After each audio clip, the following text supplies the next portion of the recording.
Montrez-moi vos amis. Et je vous montrerai l'avenir. À moins que vous ne vouliez la moyenne, l'Amérique a marié 2,4 enfants avec un chien et demi. Mais je peux vous garantir que vous n'atteindrez jamais rien de plus grand que votre aspiration la plus élevée. Si vous voulez 1 million, vous ferez 1 million, pas 1,5 million. Si vous voulez 10 millions, 100 millions. Et vous n'y parviendrez jamais. Si vous changez 1 milliard de vies, c'est une formule pour devenir milliardaire et changer le monde. Le temps coûte des vies. Montrez-moi vos amis et je vous montrerai votre avenir.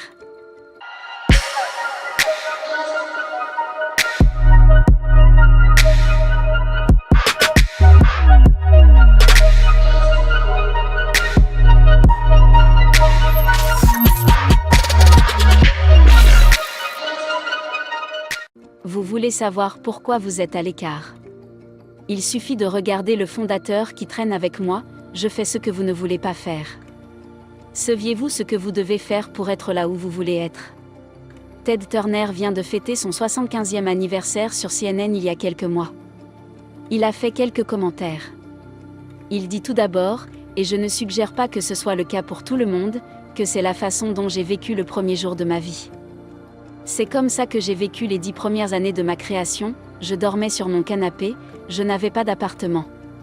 Bill Gates dormait au bureau. Steve Jobs dormait dans son bureau. Et j'en passe. Ce sont des gens qui ont réussi, des gens très riches. Je dormais dans mon bureau. Tout le monde n'est pas prêt à faire ce sacrifice. Mais ce n'est pas la seule chose à faire.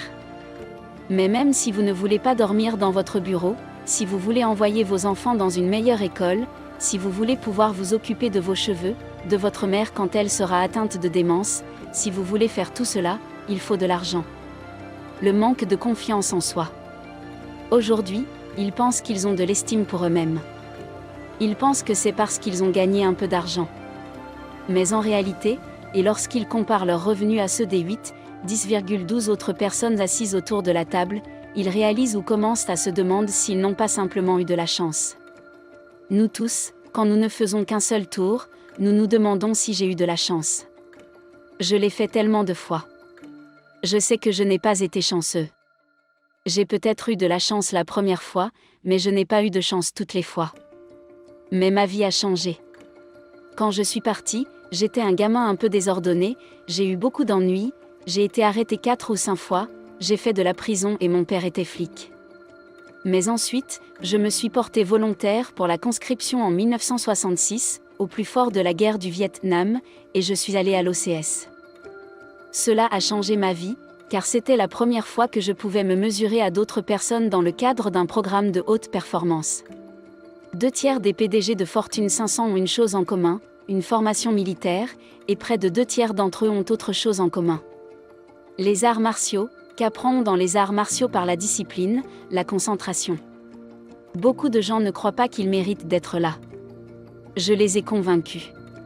Et nous avons ces exercices qui expliquent pourquoi vous avez votre place ici. Beaucoup de gens qui viennent ici, vous savez, avec de l'argent, qui ont gagné de l'argent, pensent qu'ils l'ont fait par accident. Je viens d'avoir une de mes superstars qui a gagné 100 millions de dollars. Il m'a dit qu'au cours de la semaine dernière, je ne suis pas sûr d'avoir un autre accident chanceux.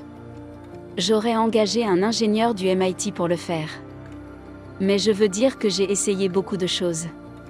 Personne n'a échoué à plus de choses que moi. Les 100 premiers millions sont des succès, mais je pourrais écrire un livre sur les échecs. Je veux dire, parce que j'ai essayé beaucoup de choses différentes. L'échec, c'est le test. Le premier bienfait de l'échec est qu'il nous apprend à faire preuve de résilience et de persévérance. En effet, lorsque nous échouons, nous sommes confrontés à des obstacles et des difficultés qui peuvent sembler insurmontables.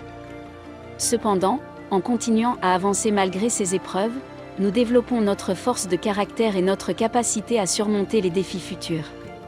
De nombreuses histoires de réussite sont en réalité des histoires d'échecs surmontés. Par exemple, Thomas Edison a connu plus de 10 000 échecs avant de réussir à créer l'ampoule électrique. En effet, lorsque nous échouons, nous devons reconnaître nos erreurs et admettre que nous ne sommes pas parfaits. Cette prise de conscience est essentielle pour notre développement personnel, car elle nous invite à réfléchir sur nos actions et à identifier les domaines dans lesquels nous pouvons progresser. De plus, l'humilité nous permet d'être plus à l'écoute des conseils et des critiques constructives de notre entourage, et d'ainsi bénéficier de leur expérience et de leur soutien pour nous améliorer. Cela nous conduit à développer une attitude d'apprentissage permanent, qui est un atout majeur pour réussir dans la vie. L'échec stimule notre créativité et notre capacité d'adaptation. En effet, lorsque nous échouons, nous sommes souvent contraints de revoir nos plans et de trouver de nouvelles solutions pour surmonter les obstacles qui se dressent devant nous. Cette remise en question nous pousse à réfléchir de manière créative et à explorer des approches différentes pour atteindre nos objectifs. Par exemple, le succès de l'entreprise Apple est en grande partie dû à sa capacité à innover et à se réinventer après avoir connu des échecs. En tirant les leçons de ces expériences, la société a su développer des produits révolutionnaires tels que l'iPhone, l'iPad et l'Apple Watch, qui ont bouleversé le marché et assuré son succès à long terme. L'échec nous permet de mieux comprendre nos limites et nos points forts. Un autre avantage de l'échec est qu'il nous permet de mieux comprendre nos limites et nos points forts. En effet, en échouant, nous apprenons à identifier les domaines dans lesquels nous excellons et ceux dans lesquels nous avons besoin de progresser. Cette prise de conscience est essentielle pour notre développement personnel et professionnel, car elle nous aide à mieux cerner nos compétences et à orienter nos efforts de manière plus efficace. De plus, en étant conscients de nos limites, nous pouvons apprendre à les accepter et à les utiliser à notre avantage.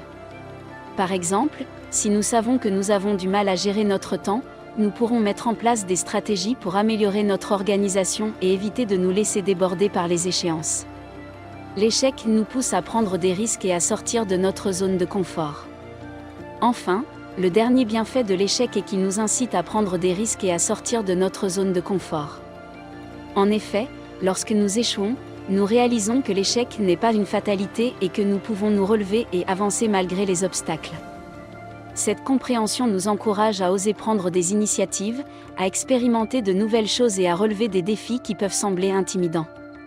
Sortir de notre zone de confort est essentiel pour notre croissance personnelle et professionnelle, car cela nous permet d'acquérir de nouvelles compétences, d'élargir nos horizons et de découvrir de nouvelles opportunités. De plus, en prenant des risques, nous développons notre confiance en nous et notre capacité à faire face à l'incertitude, ce qui est crucial pour réussir dans un monde en perpétuelle évolution. L'échec, loin d'être un obstacle insurmontable, peut être une source précieuse d'enseignement et de développement personnel et professionnel. En apprenant à tirer les leçons de nos échecs, nous pouvons renforcer notre résilience, notre persévérance, notre humilité, notre créativité, notre capacité d'adaptation, et notre compréhension de nos limites et points forts. De plus, l'échec nous incite à prendre des risques et à sortir de notre zone de confort, ce qui est essentiel pour notre croissance et notre réussite.